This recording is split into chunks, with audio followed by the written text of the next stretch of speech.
What up, ladies and gents? This is George Bean, and tonight is a review for a particular Alfred Hitchcock movie that is from 1935, back in his early British film era, and possibly one of his earliest man-on-the-run thrillers. That movie I am talking about is the 1935 thriller, The 39 Steps, which was a very loose adaptation of a 1915 novel of the same name by John Buchan. Starting off with the film's receptions, it was voted the best British film of 1935 by The Examiner in a public poll, and was the 17th most popular film at the British box office in 1935 to 36. The film was also one of Orson Welles' favorite Hitchcock films, describing it as a masterpiece. And the film now currently holds 98% rating on Rotten Tomatoes. The consensus reading, quote, packed with twists and turns, this essential early Alfred Hitchcock feature hints at the dazzling heights he'd reach later in his career. As I've said before, the film was directed by the legendary filmmaker Alfred Hitchcock. This movie was very early in his career, back when he was making movies for Britain before his leap into Hollywood. This film has been regarded as one of his very earliest attempts in making his sort of trademark hunted man chase films. He's more well known for his later ones, such as North by Northwest, which was later made in 1959. The plot: a lowly Scotsman named Richard Hannay suddenly finds himself receiving an unexpected encounter with a woman named Annabella Smith, who reveals herself to be a spy on the trail of a mysterious spy ring with sinister purposes. But after the brief encounter, Richard finds Annabella murdered, stabbed to death by the spy ring, thus framing him to the police. Now on the run from the pursuing police, Richard Hannay must also figure out what the spy ring is, stop them, and clear his innocence, and along the way ends up handcuffed to a bystanding woman, of which minor hijinks ensue between them.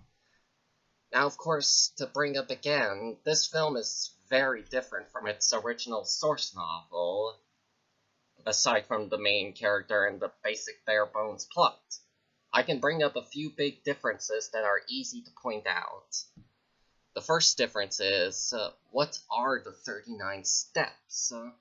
Well, what the 39 steps refer to is different between the book and the movie. In the movie, it is the name of the enemy spy ring, but in the book, it refers to a number of steps that lead to a port where the enemy spies were planning to escape from Britain on a yacht back to where they came. These 39 steps are revealed in the book's climax, and is where Richard must go to stop the spies from escaping.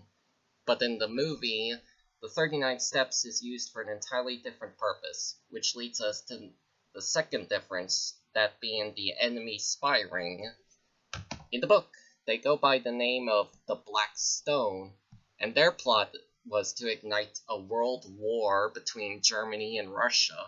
So the book is, in a way, set on the eve of what we used to be called the Great War, but is now referred to as the First World War. But in the film, not so much is really known about the spy ring, albeit only based on what the character Mr. Memory says of them, which was, in his words, quote, "The 39 Steps is an organization of spies collecting information on behalf of the Foreign Office of," end quote, before he is cut off by being shot at the end. While not directly stated in the film, some fans have speculated that he was going to say that they were working for Nazi Germany. I think the reason they don't outright say that in the film is so that they don't spark any possible political outrage. Kind of like what happened in North by Northwest. The main villain of that film was said to be working for some enemy of the US. Though not outright stated, but has been speculated that he is working for the Soviet Union, given that the movie is set during the Cold War. Next up is the American spy whom Richard helps out before the spy is murdered by the enemy, of which they frame Richard. In the movie, the spy is a woman named Annabella Smith, whilst in the book, it is a man named Franklin P. Scudder. And finally, for the fourth is the female lead. Now, in the book, there is no female companion for Richard Hannay to go on his journey with. Richard is all alone throughout the book. But for the movie, the female companion was developed and named Pamela, played by Madeleine Carroll. I suspect for Richard to talk along with in some scenes, and possibly to add some humor based on how they spend most of the movie handcuffed to each other. But to say, for a thriller from 1935, making this film like 83 years old as of this video's making, it is a pretty decent film to sit through. That is, if you are willing to watch a film like this and not expect there to be a big car chase or explosions or gunfights or high-octane editing, etc. Most of the stuff you'd see in something like the Jason Bourne films or even Captain America: The Winter Soldier. This movie is like the complete opposite of all that. But keep in mind, this was during the 1930s. So this was when film cinema was still in its infancy. The silent film era was coming to an end, with sound becoming a new thing in films.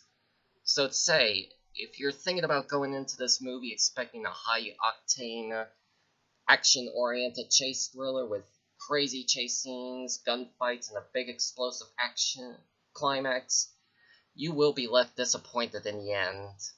But if this movie were made now, like say the 1990s or 2000s, you could probably expect that kind of stuff here. But this is 1935, so there's none of that. But with that said, there are a few chase scenes, mostly involving Richard Hannay on foot, having to outrun his pursuers. One scene where Richard runs from the law enforcement, he runs into a very publicized crowd with a big parade, and assimilates himself into the parade. That small scene alone would end up being homaged in the 1993 chase film The Fugitive, starring Harrison Ford and Tommy Lee Jones. But to also bring up, throughout the film, Richard Hannay is mostly being pursued by the authorities. The enemy spy ring is mostly in the background, just mostly witnessing the insanity that Richard is being put through. I mean, to mention in one scene, we do meet the leader of the spy ring, who is Professor Jordan, who is revealed to have the top joint of his pinky finger missing, as described by Annabella Smith, to give a sudden turn of events for Richard and us. But we are given a main villain in Professor Jordan, but to say he isn't featured again until the final climax to be arrested by the police. And to bring up again, Professor Jordan does not appear in the book. He, like Pamela, was invented specifically for the film. And as for this film's runtime, it runs at a length of 1 hour and 22 minutes, so it is very much a bit of a short movie to sit through, unlike most other chase films, which mostly run at a length of 2 hours or so. But with that said, I do enjoy this film a lot, somewhat. I remember buying this film and watching it from the Criterion DVD collection. I had also watched it alongside North by Northwest as a double feature, and in all honesty, watching both movies was a pretty good experience. But for this film, Robert Donat was decent as Richard Hannay. He is the usual charming British guy who uses his wit and charm to keep ahead of his pursuers and survive. He does have enough charisma to keep us engaged in his feats throughout the film. And what's also great about him, like other Hitchcock-hunted heroes, is that he never carries a gun at any point in the film, once again mostly using his wit and charm as his weapons, kind of like Cary Grant in North by Northwest, who also never carries a gun in that film as well. Of course, Madeleine Carroll was great as Pamela, This film has been widely seen as being one of the few films that have formally established the quintessential blonde woman that Hitchcock would use very frequently throughout his film career. As a guy who kind of loves watching films set in a time period peacetime, I enjoyed watching the 1930s London setting for this film.